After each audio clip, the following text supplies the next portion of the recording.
So, in as much as I know that you asked your question sarcastically, um, you want to be a smartass, which is okay. It's adds flavor to the classroom and conversation. But I think it's a very serious question. First, because making kids or having kids starts with having sex. Having sex starts with liking someone. Liking someone is a mysterious thing. You don't know why you like them. You just like them. And before you know it, like cancer, they grow on you. You just need to pray that, that they'll come with a baggage filled with junk and shit, because then your life will begin to smell. So a good amount of all that stuff is really luck, especially today where the culture doesn't really give you much.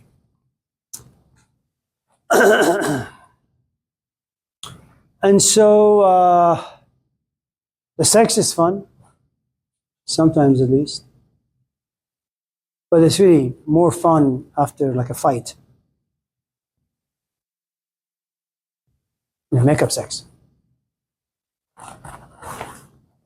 And then it's no longer a culture where at a certain age there is this like narrative in the culture that says it's time for you to get married. No. The relationship is boring. It's served its useful period. It's literally hemorrhaging for the most part. So you look at your companion, or she looks at you and she says, I think my body is wanting a baby. What can you do? Can't leave her. You say, well, being a father doesn't seem that bad, It's like getting a cat or a dog. And so you go to Toys R Us, you steal some cribs. You go to Home Depot, you steal some paint.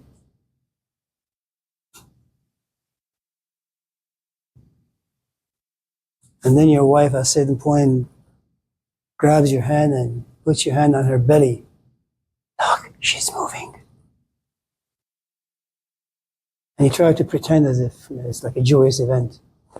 Yes. Oh my God. So.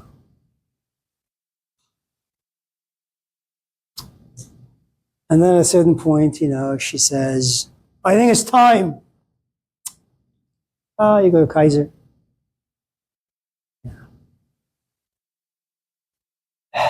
And then she starts pushing. And then some part of the skit comes out. And I'm just telling you how you guys came out. And parents hold these beautiful stories, that I'm going to be the best dad, I'm going to be the best mom. I'm going to send them to private school. I'm going to make sure that no harm comes to them. They'll never have a boyfriend or a girlfriend. They'll certainly never hang out with hoes.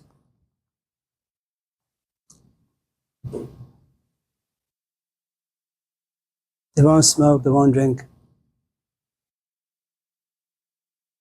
They'll begin to read the Bible at the age of 6 months old.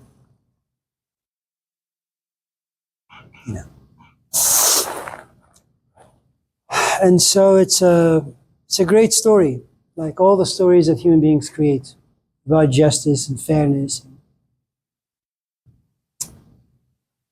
And they're fun. Kids are.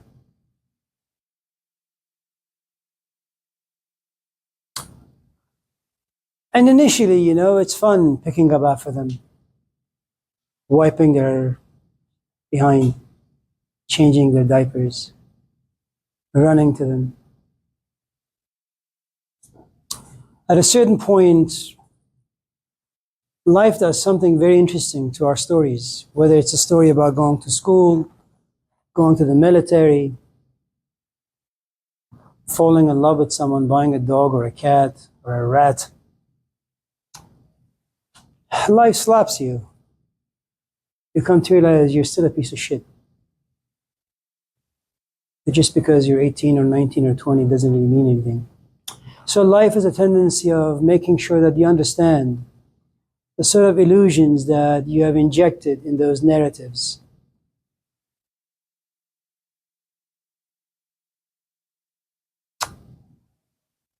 Despite how much you may love your kids, when they're out and they're growing, they won't let you sleep, they won't let you rest, and God forbid if they have health issues, and God forbid if you don't have a job, and you don't have insurance, you're really fucked then.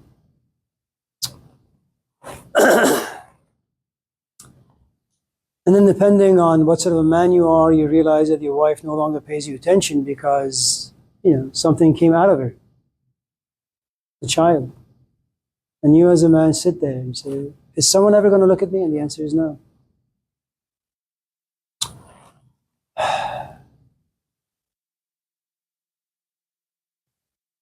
And then, you take your kids to Target, to Costco, and you realize that they want things. And no parent desires to hear their kids scream, be in pain, have desires that are not satisfied, so you spoil them. And if you don't have any money, that pains you as parents.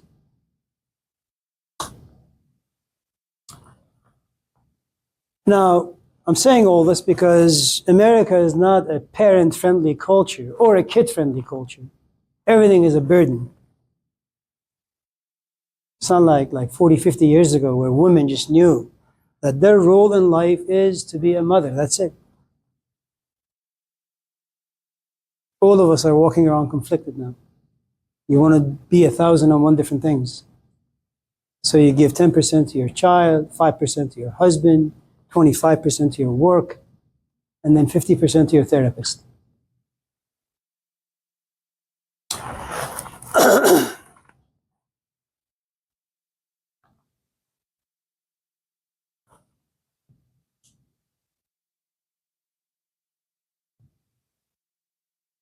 And then there comes a point where, as parents, you sit back and you say, okay, it's time for them to go to school, but where? Where exactly do you live? Do you live in Piedmont? Do you live in this part of the Oakland? So, let me check out the private schools versus public. Public schools suck. Your kid, newborn, innocent. You don't want him to come home using profanities. Right? So you say, you know what? I'm going to send them to private school. How many are there in Oakland? 3, 4, 5? How much do they cost? 40, 50, 60,000? Really? Like a 7-year-old? 6-year-old? I got to fork out like 40,000? What exactly is it that they're learning in like first grade? Nothing. So you realize that yes, you love your kid, but you walk around with a good amount of fear inside you. And you walk around with fear because you don't trust society. You don't trust your neighbors. And you don't even trust your kids. More importantly, you don't even trust yourself. And so you carry this burden now. You don't know if you should be fearful, you should love, you should move out, you should end your life. All you know is that as parents, you're just nothing but a bundle of worry. You still love them. But there's a different face of love in your life now. Fear and worry. And then your kid comes home. And she says, Dad, can you give me some shampoo? Okay, honey. You look this way, but a nanosecond of a glance, reveals that she has like a strange mark on the back of her body. The hell is that? Dad, what is that? Got a tattoo. Tattoo? What are you, stupid? But Dad, I love tattoos. Since when? I don't got one. Your mom ain't got one. Your siblings don't have one. But I've been watching, like Justin Timberlake or Kanye West or Snoop Dogg. Why you listen to that crap? I love that stuff. And you realize, you got to worry about your life. You got to worry about the music she listens or he listens. Oh, the shit that lives inside her head. Capitalism.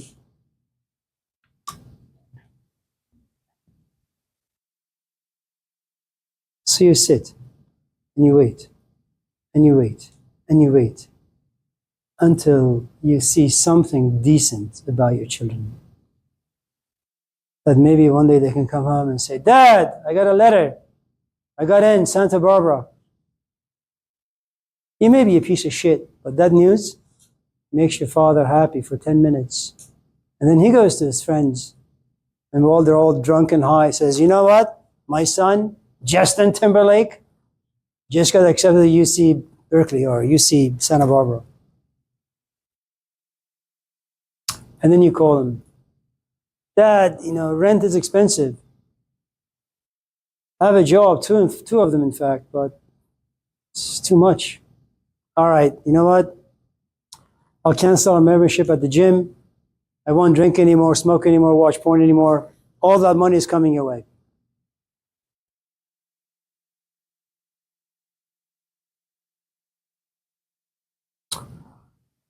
Our kids' fun. Most of the things you do in life, you sign up for things you don't know. And you had no idea what this class is going to be about. It just looks good on paper.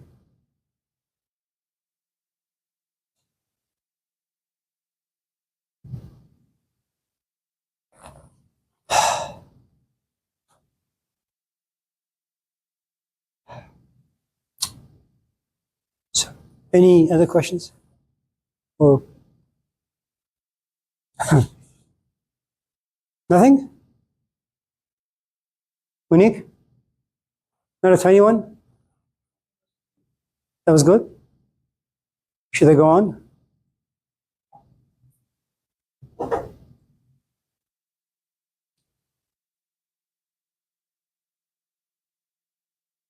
I'll go on. Imagine for a moment, Monique, that I'm 25, single, unmarried.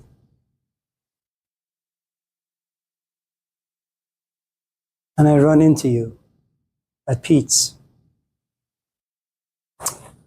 It's one of those crazy stories. Do I know you? No. Have I ever seen you in my life? No. Do I even know how emotions come up? No.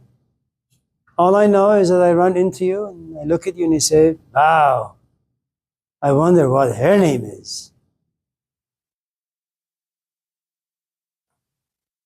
And then your image keeps playing in my mind. I just think about you and feel about you all the time. And then I summon up the courage and I say, I'm just going to go up to her and say, hi. And I do. And you say hi back. Now that is inspirational. You could have just said, why are you looking at me? I don't know you. But you say hi back. That's like a green light of sorts. And as I'm about to, walk back, you say, so how are you? Oh, the green light just turned greener. And you know what happens when things are new?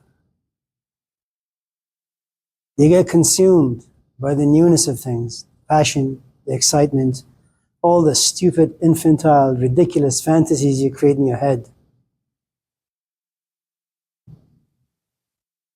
And you play with them.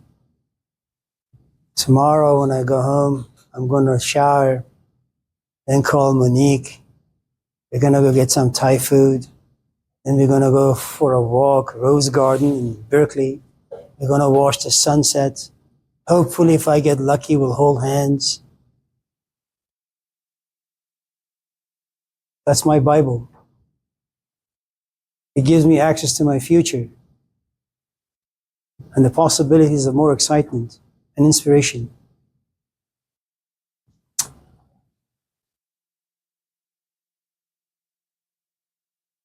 And you and I hang out every day until the newness wears off, until you grow a bit more comfortable. And then I realized that your language is not laced with profanities. And you have all these ridiculous mood swings. And then you get angry. And none of it is my fault. But the problem now is, I'm in love with you. Instead of asking more important questions at the beginning of our relationship, I allowed my feelings to consume me. And now I'm consumed by you. And now you tell me your crappy history. And now I'm stuck. I want to stay with you, but not the way you are. You suck as a human being. And being a man in love with you, I try to fix it. So tell me, what exactly happened? I'm sure we can work through this. And then you will abuse the hell out of me for the next 2 years. I'll have thoughts about leaving you, but I can't because I love you. But you need to continue to abuse me until my capacity and room for garbage just overfills. And then I come home one day, I look at you, and I say, fuck you, I'm leaving. Narratives. And then slowly your history comes up. Tells me, it doesn't matter how much you may love someone. If their history is one of brokenness, nothing's going to last. So all of us work with stories. All of us do. Some stories have a good amount of magic, like Harry Potter. And some of us work with stories that have a good amount of reality, like Malcolm X.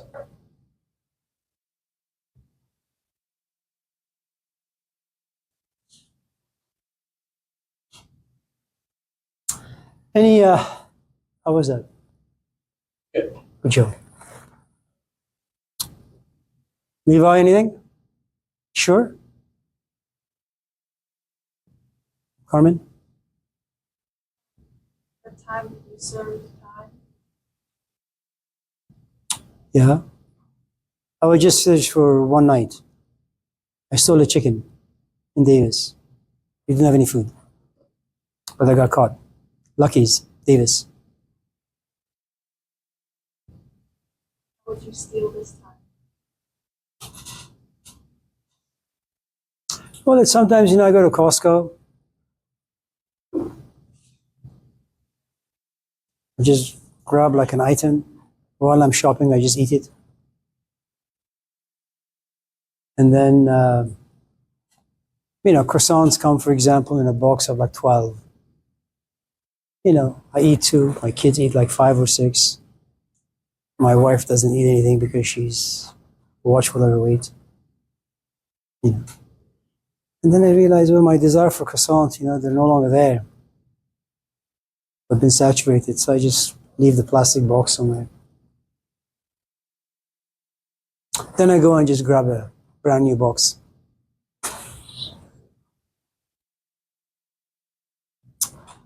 I'm from the Middle East. America took our oil. That's the least I could do, just have a few free croissants. No harm is done. I'm a tiny little pathetic man. Costco is like God. Doesn't do anything. Croissant, are you kidding? It's $5.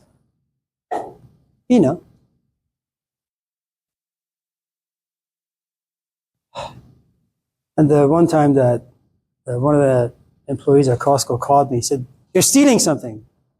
Elon Musk. He said, "Yeah, you're right. Okay, that's fine. Go away."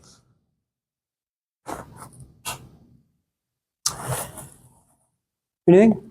You can buy coffins at Costco. Oh, yeah. I bought one already. Yeah. It comes with Bluetooth and air conditioning. Have you anything? Abby, go ahead. to teach philosophy? That's a really, really, really interesting question. And like his ridiculous question, which wasn't really ridiculous, but because he asked it, it was ridiculous. What time is it, first of all? So we have, what, 15 minutes?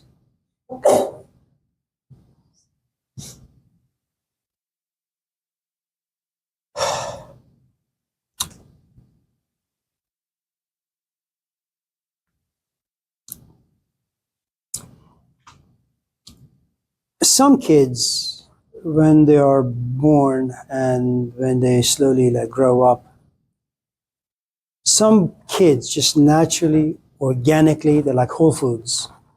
Organically, they have a lot of self-confidence. And even though they like don't know anything from anything, they're very outspoken about every goddamn thing out there. Some kids are born with a few screws loose. They're reserved, they're shy, they're mostly introverted. They feel kind of useless and dysfunctional and diseased in some ways. So they're always in the background. And though they have much feelings inside them and many thoughts about them, they never express them. So that's the first thing about human beings, that there are some who are extroverts, they're out there like Moses. There's some like introverts, they're like Jesus, okay? And they function differently. Moses is about society, Jesus is about your soul being contaminated, rescue it, okay? So,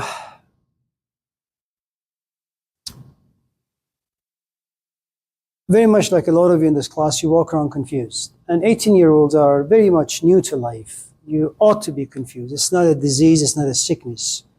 It's not like what this culture tells us, that you're supposed to like get yourself together and have your life together by the time you're 5.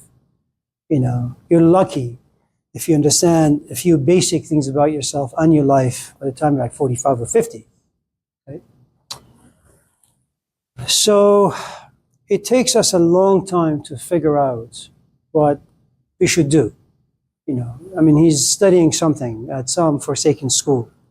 In 10 years' time, as we have many friends, we are from the Middle East. And Middle Easterners, the only thing they value is education.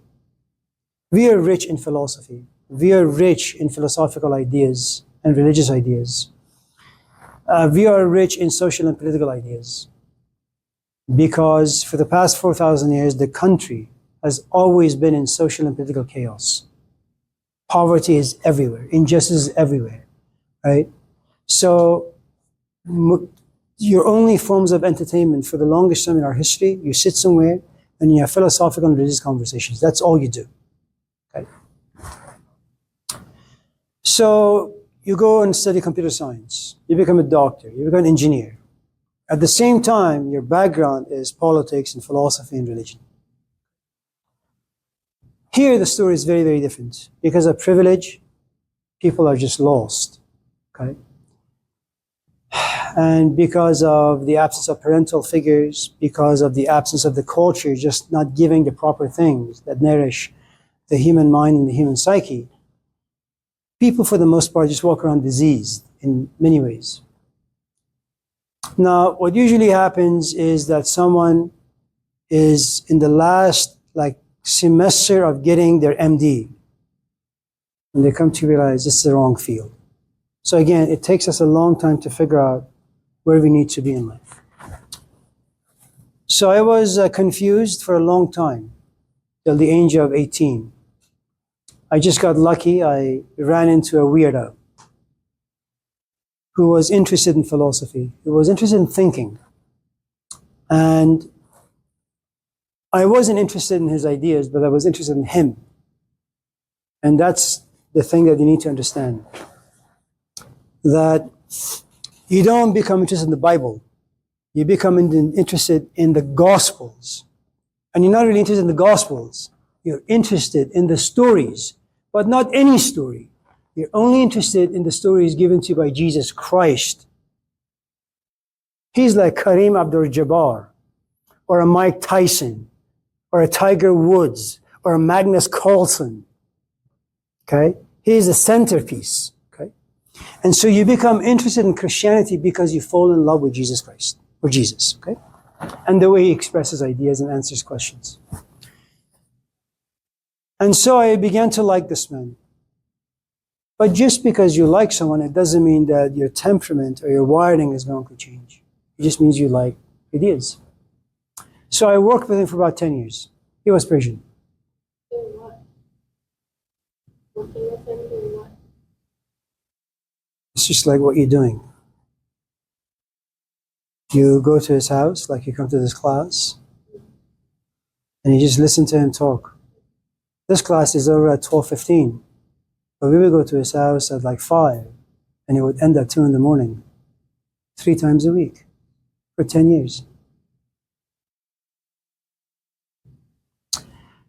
All the while washing cars. And then you go to school, and you say, why do I want to do computer science? Since I love, philosophy and religious ideas, why not just major in that? Not with the idea of teaching, because that doesn't even occur to you. You have nothing to talk about,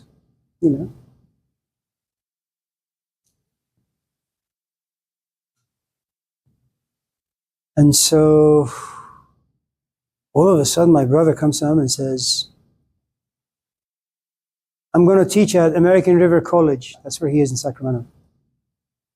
And my sister comes and says, well, I'm going to teach like pharmacy to students. And I, washing cars. Well, if everybody's teaching, maybe I'll go into teaching too. You have no idea what that entails, really. All you know is that, what are you going to do with philosophy? A PhD in philosophy doesn't do you anything. You can only teach or become a lawyer and exploit the poor. Okay?